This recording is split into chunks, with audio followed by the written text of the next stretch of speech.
수요 기도의 시간이 됐습니다. 오늘은 우리 모두가 비대면 예배로 드리게 됩니다. 그러면 주악에 맞추어 묵상기도 드림으로 예배를 드리겠습니다.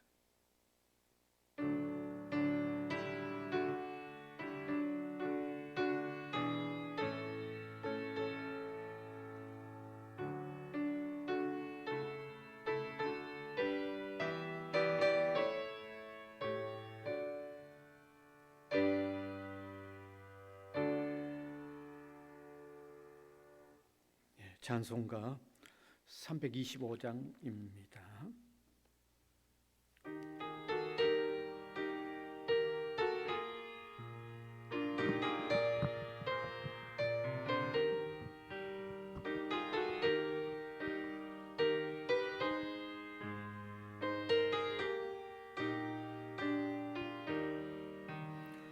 예수가 내 함께 계시니 시험이 오나 겁없네. 기쁨의 근원 되시는 예수를 위해 삽시다.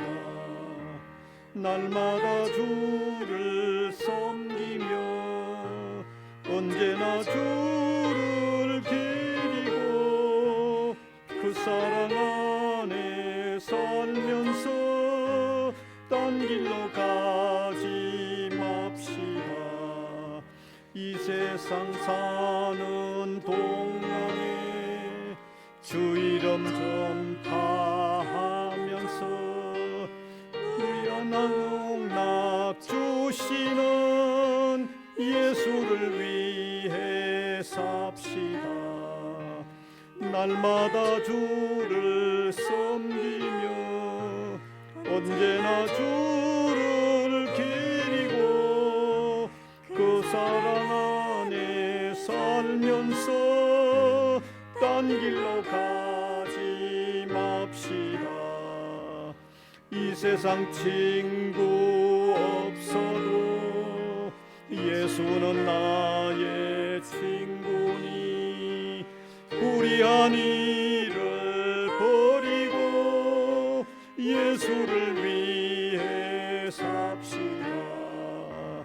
날마다 주를 섬기며 언제나 주를 기리고 그 사랑 안에 살면서 딴 길로 가지 맙시다. 주께서 심판하실 때 잘했다 칭찬하리니 이러한 상급 받도록 예수를 위해 삽시다. 날마다 주를 섬기며 언제나 주를 기리고 그 사랑 안에 살면서 딴 길로 가지 맙시다. 함께 기도 드리겠습니다. 주님은 우리의 피난처 되시고 우리의 산성이 되시며 우리의 방패가 되신다고 하셨습니다. 주님보다 더 안전한 피난처가 없습니다. 세상은 우리의 피난처가 아니고 우리에게 고통과 힘겨움을 더하는 일들로 가득 차 있을 뿐입니다. 그러나 우리가 주님에게로 오면 주님은 성령으로 통하여 말씀으로 통하여 우리에게 위로가 되시고 또 새 힘을 부어주시는 것을 감사를 드립니다.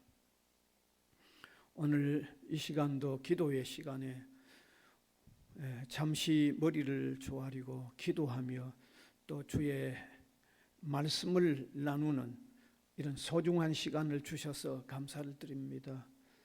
사랑의 하나님, 함께 참여하는 분들 이 시간보다 소중한 시간이 없다는 진정한 신앙의 고백의 마음으로 참여하도록 도와주시기를 원하옵고 바랍니다. 그저 습관적으로 또 의례적으로 가지는 시간이 되지 말게 하여 주옵소서. 진심으로 주님의 인도와 도움을 앙망하는 마음에서 참여하게 하여 주시기를 원하옵고 바랍니다. 세상 살아가면서 한계를 느끼고 부족함을 느낄 때마다 오히려 주의 인도와 주의 도움과 힘주시는 주님의 힘을 더욱 간절히 바라면서 낙심하지 않고 기도하는 우리 삶이 되도록 은혜를 베풀어 주시기를 간절히 원합니다. 사랑하는 주님, 흩어져 있는 우리 성도들을 주님이 늘 기억하여 주시고 어느 곳에 있든지 주의 은혜를 사모하게 하시고 주님을 기억하면서 주님께 영광을 돌리려고 하는 그 마음으로 살게 하여 주옵소서. 어떤 일을 하든지 참 주님 앞에서 주님을 위하는 간절한 마음으로 일하여 모든 생활 자체가 신앙생활 그 자체가 되도록, 또 어느 곳에서 뭘 하든지 삶 자체가 예배의 삶 자체가 되도록 인도하여 주시기를 원하옵고 바랍니다. 그래서 주님과 신령한 교통이 이루어짐으로 통하여 삶이 정말 주께서 은혜를 베풀어 주시며 은혜 가운데 살아간다고 하는 고백이 나오는 이런 소중한 신앙의 삶들이 열려지도록 인도하여 주시기를 바랍니다. 또한 국가적으로 지방선거들이 치루어지고 있는 날인데 하나님께서 함께하여 주셔서 또 귀한 일꾼들, 꼭 뽑혀야 할 일꾼들이 뽑혀져서 지방의 모든 행정들을 잘 담당해 나갈 수 있도록, 그래서 우리나라가 더욱 발전하고 또 평온해 가는데 도움이 되도록 인도하여 주시기를 간절히 바라옵고 원합니다. 지금도 우크라이나의 전쟁으로 통하여 또 고통당하는 많은 사람들이 있는데 하나님께서 또 그 전쟁도 빨리 마무리되어지도록 도와주시기를 간절히 바라옵고 원합니다. 우리나라에 또 일어나기 쉬운 여러 사고들도 너무 다급하게 일어나지 않도록 하나님이 지켜주시고 보호하여 주시기를 원합니다. 저 북녘 땅에도 하나님께서 불쌍히 여겨주셔서 사람들이 굶주려 가는데 무서운 무기만을 만들려고 하는 그런 지도자들이 있지 않도록, 그들의 마음이 바뀌어지도록 하나님이 그 마음을 주장하시고 간섭하여 주시기를 원하옵고 바랍니다. 우리 학교 위에도 항상 주님의 인도하심과 도우심이 있도록 간절히 기도하옵고 원합니다. 이 시간도 말씀을 함께 나눌 때 귀한 깨달음이 있는 시간, 그래서 더욱 주님을 잘 따르는 신앙의 생활을 할 수 있는 또 계기가 마련되어지도록 은혜를 베풀어 주옵소서. 예수님 이름으로 기도하옵나이다. 아멘.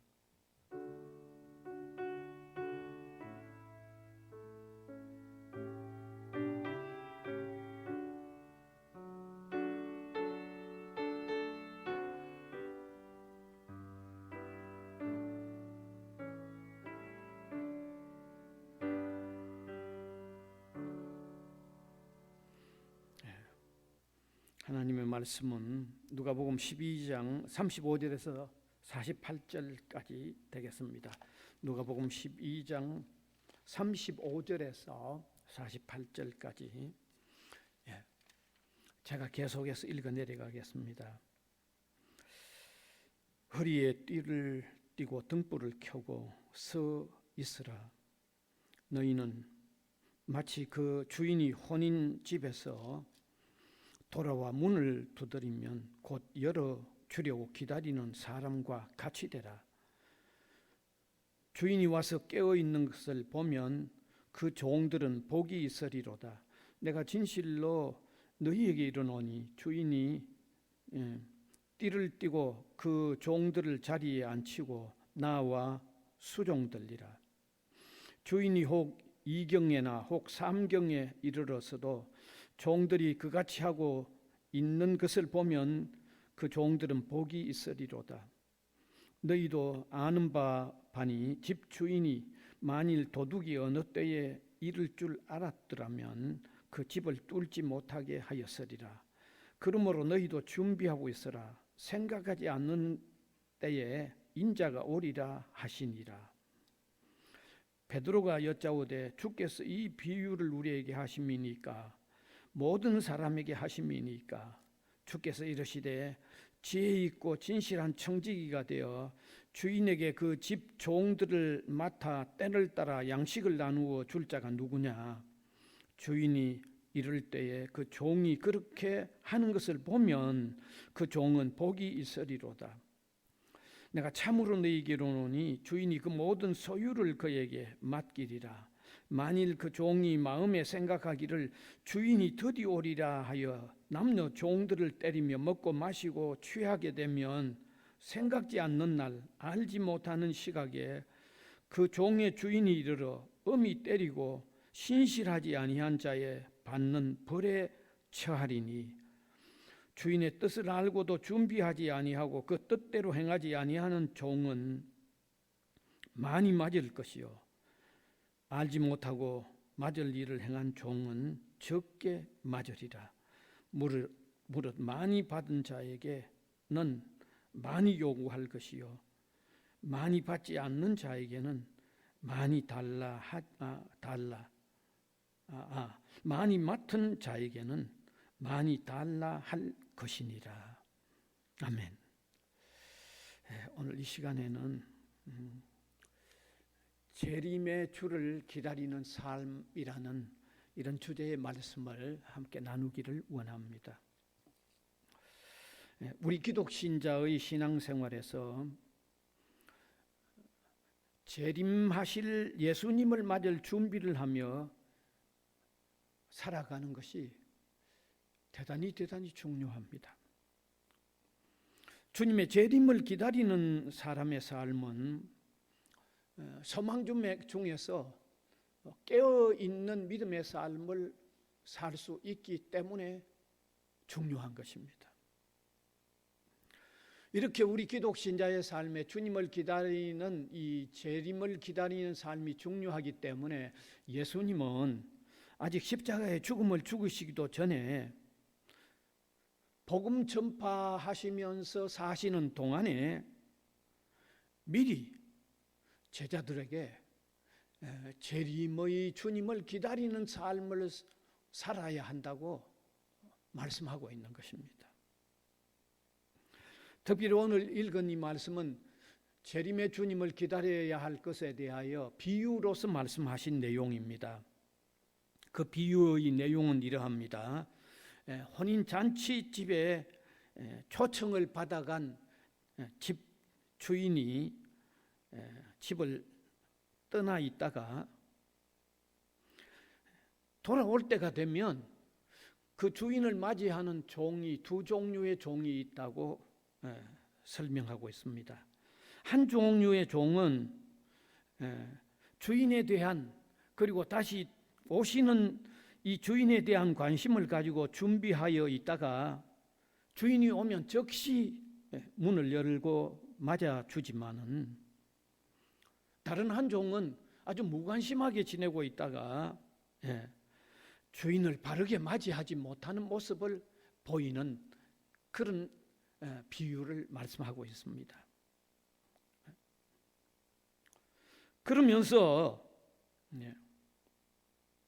이 관심을 가지고 기다리던 종은 돌아오는 주인을 잘 맞이하였을 뿐만 아니라 주인이 떠나 있는 동안에도 그 집에 있는 하인들을 잘 돌보며 집안 일들을 잘 관리하고 있었다는 것을 말씀하고 있습니다. 그러나 무관심한 종은 돌아온 주인도 제대로 맞이하지 못했을 뿐만 아니라 주인이 떠나 있을 동안에도 그 집에 있는 노비들을 때리고 자기 마음대로 먹고 마시고 취하는 생활을 했다고 그렇게 밝히고 있는 것입니다. 주인이 돌아와서 이와 같은 대조적인 모습을 보인 이 두 종들을 보면서 하나는 아주 복된 종으로서 주인의 더 많은 소유를 맡게 되지만은 이 무관심한 종은 아주 엄히 책망을 받을 뿐만 아니라 벌을 받았다고 하는 이런 내용입니다. 이러한 예수님의 말씀은 주님의 재림을 우리가 평소에 기다리는 신앙생활을 하면 그런 신자가 참된 신앙생활을 할 수 있지만은 주님의 재림에 무관심하고 사는 그 신자의 신앙생활은 그 신앙생활이 소홀히 될 수밖에 없다는 것을 말씀하신 것입니다. 그래서 오늘 이러한 내용을 자세히 한번 풀어보면서 우리가 주님의 재림을 기다리는 신앙생활이 얼마나 필요한가를 다시 한번 깨닫는 이런 시간이 되기를 바랍니다.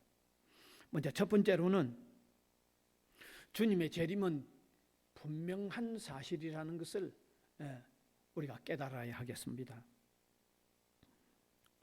예수님은 십자가의 죽음 전에 아직 부활하시기도 전에 이미 자신의 재림에 대한 말씀을 하셨습니다. 사실 여러 가지 형태의 비유로도 말씀하셨고 성경 여러 곳에서 말씀하고 있습니다. 그러니까 주님의 재림은 분명한 사실이라는 것을 우리가 먼저 깨달아야만 됩니다.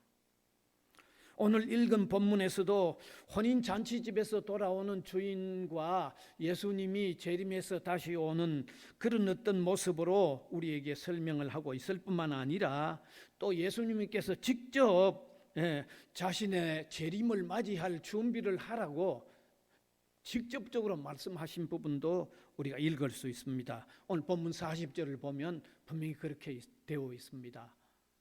그러므로 너희도 준비하고 있으라. 생각하지 않을 때에 인자가 오리라 하시니라. 여기 인자는 예수님이죠. 생각하지 않을 때에 예수님이 오리라 하시니라. 직접적으로 성경에 저렇게 말씀까지 되어 있습니다. 그 외에도 성경은 직접적인 표현 혹은 비유의 표현으로 예수님의 재림에 대한 많은 말씀을 기록하고 있습니다. 재림의 시기는 그 누구도 알지 못한다고 재림의 시기에 대한 것까지도 기록하고 있습니다. 마가복음 13장 32절입니다.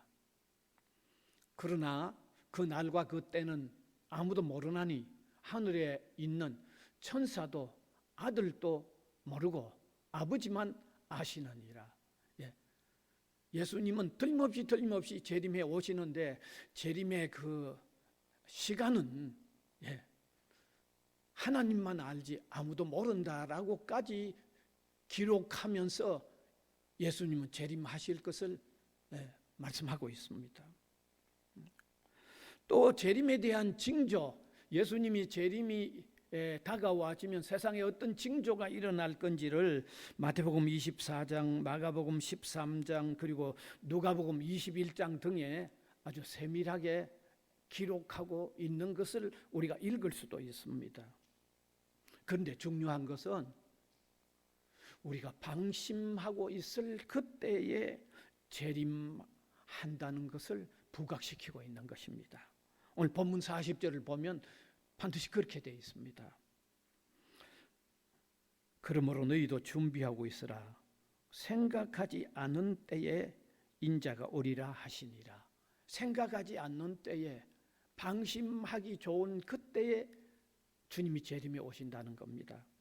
뿐만 아니라 본문 38절도 보면 이렇게 되어 있습니다.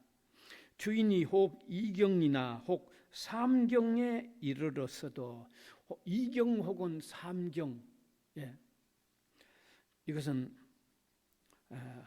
로마의 시간 개념을 나타내는 겁니다. 로마가 당시에 밤 시간을 이렇게 4경으로 나누었습니다. 1경은 밤 6시에서 9시, 2경은 밤 9시에서 12시, 3경은 새벽 12시에서 3시, 4경은 새벽 3시에서 6시로 로마가 이 밤 시간을 4경으로 나누었습니다. 그런데 여기 2경이나 3경이라고 하면 이건 한밤중을 얘기하죠. 한밤을 얘기합니다. 여러분, 한밤중에는 사람이 깨어 있기가 어려운 시간입니다. 한밤중은 잠들어 있기 쉬운 시간입니다. 방심하기 쉬운 시간입니다. 예. 뿐만 아니라 주님은 재림하실 때에 마치 집에 도둑이 들어오는 듯이 예측하기 어려운 때에 주님이 재림하신다고 말씀하셨습니다. 오늘 본문 39절을 보면 그렇게 되어 있습니다. 너희도 아는 바니 집주인이 만일 도둑이 어느 때에 이를 줄 알았더라면 그 집을 뚫지 못하게 하였으리라. 그렇잖아요. 주인이 밤에 도둑이 언제 들어올 줄 알면 그 시간을 기다리면 도둑이 못 들어오죠. 예. 도둑은 주인이 예측하지 못하는 시간에 도둑질을 하러 집에 들어옵니다. 그래야 들키지 않잖아요. 도둑은 집주인이 가장 방심하고 있는 시간을 이용하듯이 주님의 재림도 우리 신자들이 방심하기 쉬운 그때에 오신다고 말씀하신 것입니다. 분명한 한 가지가 있습니다. 주님의 재림은 지나간 시간보다는 더 가까이 다가온 것은 틀림이 없습니다. 그건 틀림이 없죠. 또 시대적으로 죄악의 밤이 점점 더 깊어가고 있는 때가 된 것도 틀림이 없습니다. 그러니까 더 어두워져가고 더 방심하고 있는 때가 더 다가오고 있는 것도 사실이라는 말입니다. 이러한 때에 더욱 깨어서 믿음의 삶을 살려고 하면 평소에 주님의 재림을 기다리는 신앙생활이 필요하다는 것을 우리가 깨달아야 하는 것입니다. 방심하기 쉬운 때일수록 주님의 재림을 더 기다리는 마음으로 지내야만 신앙생활을 더욱 성실히 할 수 있다는 것을 우리에게 말씀하기 위하여 이처럼 주님의 재림은 밤에 도둑이 언제 들어올지 모르는 그때를 이용하듯이 우리가 방심하기 쉬울 그때라는 것을 말씀하신 이유가 우리가 오늘 평소에 깨어서 믿음의 생활을 잘 하도록 하기 위해서 이렇게 말씀하셨다는 것을 오늘 우리가 진지하게 깨달아야 할 필요가 있는 것입니다. 그 다음에 두 번째, 주님의 재림에 대한 관심은 신앙생활을 반드시 깨어있도록 하게 만든다는 것을 우리가 깨달아야 되겠습니다. 신자가 주님의 재림을 기다리는 믿음은 반드시 자신이 깨어있는 신앙생활을 하도록 작용합니다. 예수님은 주님의 재림을 기다리는 신자를 지혜 있는 청지기로 표현을 했습니다. 주인이 돌아올 때 지혜 있는 청지기는 아주 지혜롭게 주님을 맞이할 뿐만 아니라 주님이 맡겨준 일도 잘하고 있게 된다는 것을 나타내기 위해서 지혜로운 청지기와 같다고, 주님의 재림을 잘 기다리는 사람은 지혜로운 청지기와 같다고 말씀하고 있는 것입니다. 오늘 본문 42절에서 43절이 밝히고 있습니다. 같이 한번 읽으면 좋겠습니다. 주께서 이르시되 지혜 있고 진실한 청지기가 되어 주인에게 그 집 종들을 맡아 때를 따라 양식을 나누어 줄 자가 누구냐? 주인이 이를 때에 그 종이 그렇게 하는 것을 보면 그 종은 복이 있으리로다. 지혜로운 청지기로 표현했죠. 주님의 재림을 기다리는 신자의 삶은 지혜로운 청지기와 같아서 주님으로부터 부여받은 책임을 꾸준히 성실하게 감당하는 삶을 사는 중에 주님의 재림을 맞이하게 되는 복된 신자로서의 삶을 살게 된다는 의미가 담겨 있는 것입니다. 그러나 돌아올 주인에 대하여 무관심한 종은 주인의 일에 아주 불성실하게 살고 있는 것을 나타내고 있습니다. 오늘 본문 45절에 보면 대조적으로 얼마나 불성실한가를 보여주고 있습니다. 같이 읽습니다. 만일 그 종이 마음에 생각하기를 주인이 드디 오리라 하여 남녀 종들을 때리며 먹고 마시고 취하게 되면, 주님의 재림을 기다리지 않는 신자의 삶을 그려놓고 있는 겁니다. 주인이 언제 돌아올지 무관심한 종, 불성실한 이 청지기는 평소에 저렇게 살아간다는 것을 밝히고 있는 것입니다. 그 집에 종들을 마구 때리고 자기 마음대로 먹고 마시고 마음대로 취하고 지내는 이런 생활을 하게 된다고 밝혀놓은 거죠. 주님의 재림에 무관심한 신자들은 주님으로부터 부여받은 신앙적인 책임에 방종하는 삶을 살게 된다는 것입니다. 노비를 때리고 먹고 마시고 취했다는 것은 신실한 믿음의 삶을 제대로 살지 아니하고 되는 대로 살아가고 있다는 것을 밝힌 것입니다.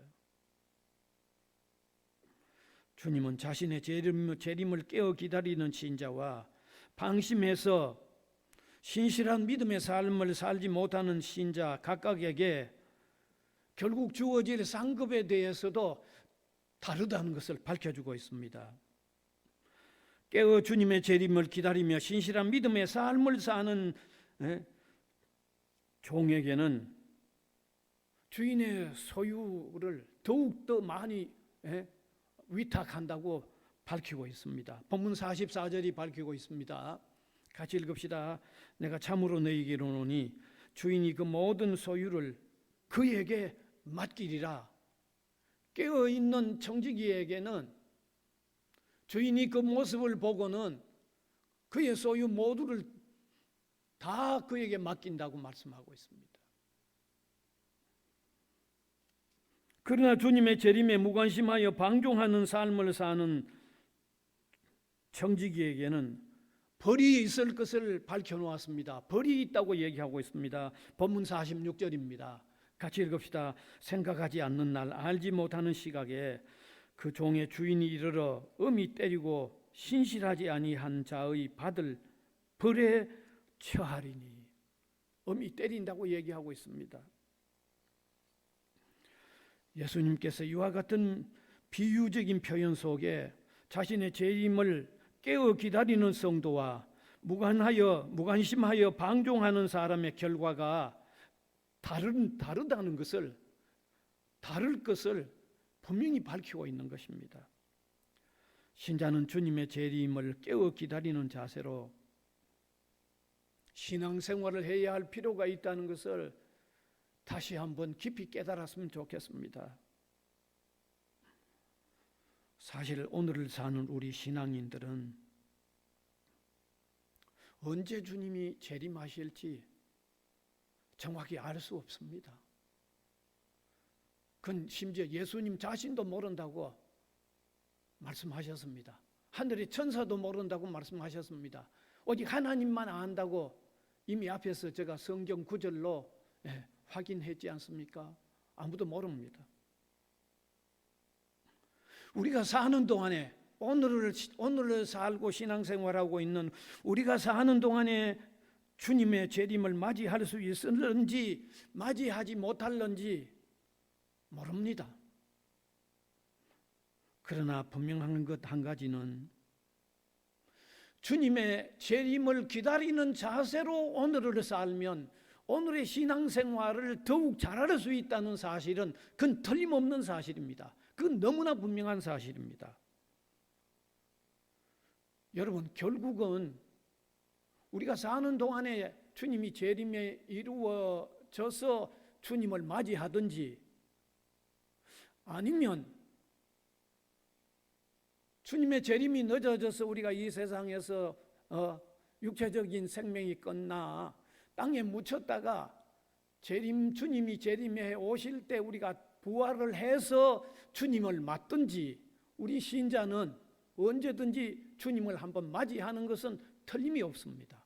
우리 살아있을 동안에 주님의 재림이 이루어져서 주님을 맞이하든지, 아니면 우리가 죽었다가 다시 주님의 재림 때에 부활하여 주님을 맞이하든지, 주님을 맞이하는 것은 틀림없는 사실입니다. 그래서 주님을 다시 맞이할 그때에 깨어있는 믿음의 생활을 하고 있거나,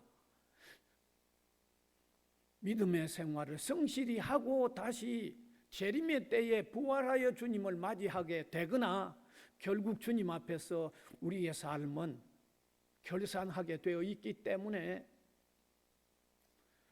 주님의 재림을 기다리면서 오늘 깨어있는 신앙생활을 하는 것이 중요하다는 것을 바로 아시기 바랍니다. 대단히 중요한 것입니다. 자, 그럼 마지막 세 번째로 주님의 재림을 기다리는 바른 자세는 어떤 자세인가를 간단히 말씀하고 있습니다. 특별히 본문 35절에 보면 35절 허리에 띠를 띠고 등불을 켜고 서 있으라, 이렇게 되어 있습니다. 아주 간단하게 말씀하고 있죠. 허리에 띠를 띠고 등불을 켜서 서 기다려라, 그런 말입니다. 여기 허리에 띠를 띠라는 것은 그 당시 중동 지방의 그 상황을 좀 이해해야 합니다. 중동 지방에서는 긴 옷을 입었습니다. 그러므로 일을 할 때에 허리에 띠를 띄어야만 일을 할 수 있습니다. 끌리는 긴 옷을 입었는데 통으로 된 거죠, 거의. 그 허리 띠를 띠지 않으면 일을 제대로 할 수 없었습니다. 다시 말씀드리면 허리에 띠를 띠라는 것은 태만한 상태로 기다려서는 안 된다는 것입니다. 태만한 상태로 기다려서는 안 된다는 것을 밝혀주고 있는 거죠. 또 등불을 켜서 기다리라는 말씀은, 등불을 켠다는 것은 빛 가운데서 행한다는 의미가 있는 것입니다. 주님의 말씀대로 참되게 사는, 빛 가운데 바르게 사는 삶을 사는 상태로서 주님을 기다리는 그런 자세가 필요하다는 것을 우리에게 말씀해주고 있다는 것을 아시길 바랍니다. 물론 우리가 재림의 주님을 기다리는 자세에 대해서 성경 여러 곳에서 많은 내용을 읽을 수 있겠지만, 오늘 여기는 허리에 띠를 띠라, 그 다음에 두 번째 등불을 켜서 기다리라, 태만하지 말라는 말이죠. 바르게 사는 삶으로 기다리라는 그런 말입니다. 그 다음에 오늘 본문에서 밝혀진 것 한 가지를 더 찾는다고 하면 지혜로운 청지기처럼 기다리라는 거죠. 이 말씀은 무엇일까요? 지혜로운 청지기처럼 기다리라는 말은, 청지기는 주인으로부터 시간이나 물질이나 건강이나 힘이나 지혜나 재능, 이런 모든 것들을 주인으로부터 받았는데 주인의 뜻대로 사용하는 사람이 칭찬받은 청지기죠. 그러니까 오늘 청지기처럼, 선한 청지기처럼 깨어서 주님을 기다리라는 것은, 오늘 우리가 주님으로부터 받은 시간이나 물질이나 재능이나 지혜나 모든 것들을 주님을 위하여 활용하는, 제대로 활용하면서 사는 상태로 주님을 기다리는 것이 재림의 주님을 기다리는 바른 자세라는 것을 우리에게 일깨워주고 있는 것입니다. 이제 말씀을 마무리하겠습니다. 세월이 흐르면서 오늘 우리가 사는 세상이 점점 우리를 방종하게 만들어가는 이 세상 속에서 야칫하면 주님의 재림에 무관심한 상태로 사는 신자가 되기 쉽습니다. 그런데 대단히 중요한 것은 주님의 재림을 기다리는 자세로 신앙생활하는 신자가 되어야 한다는 것을 다시 한번 깨닫는 저와 여러분이 될 수 있기를 간절히 바랍니다. 기도하겠습니다. 사랑의 주님, 감사합니다. 오늘도 우리가 신앙생활을 어떻게 해야 하는지, 마지막 주님 오실 때가 가까워 올수록 어떤 자세로 신앙생활을 해야 하는지 말씀으로 통하여 깨닫게 해주시는 것을 감사합니다. 사랑하는 주님, 정말 주님의 말씀을 주님의 말씀으로 듣고 깨닫고 우리의 삶에 옮겨나가는 살아있는 신앙생활을 하는 신자가 되도록 우리를 감동시키시고 우리를 이끌어 주시옵소서. 예수님 이름으로 기도하옵나이다. 아멘. 찬송가 179장입니다. 179장.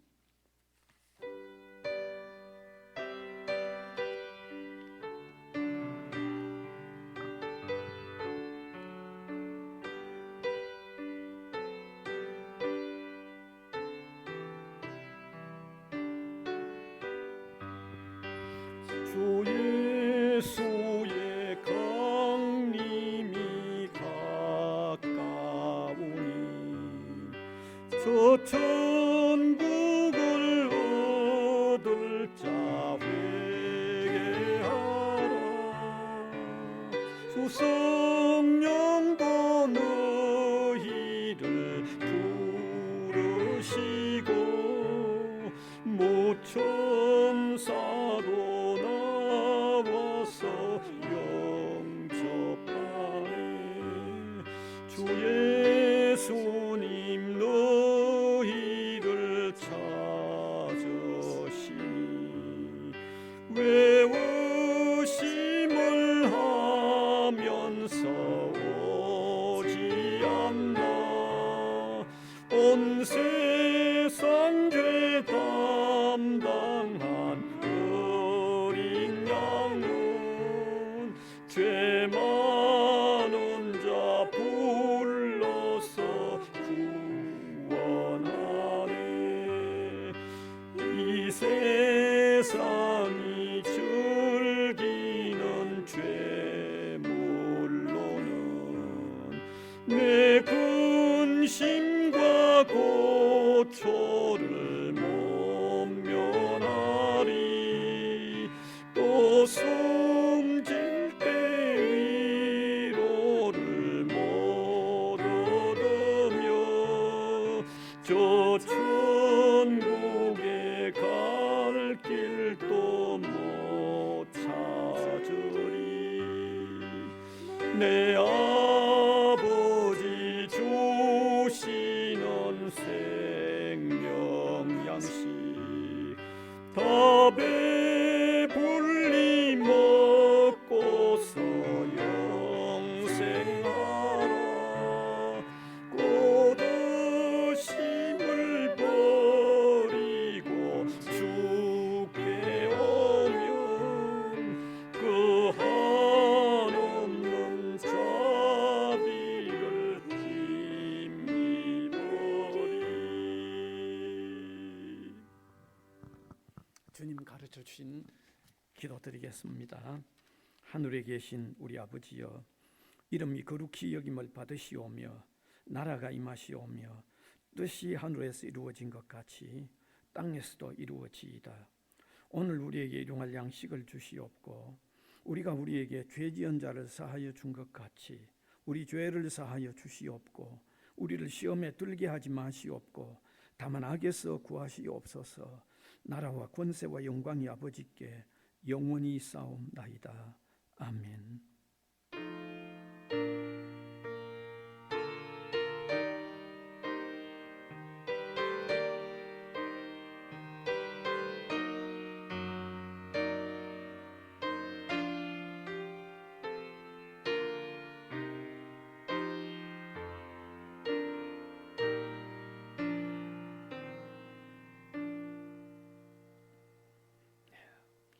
마쳤습니다.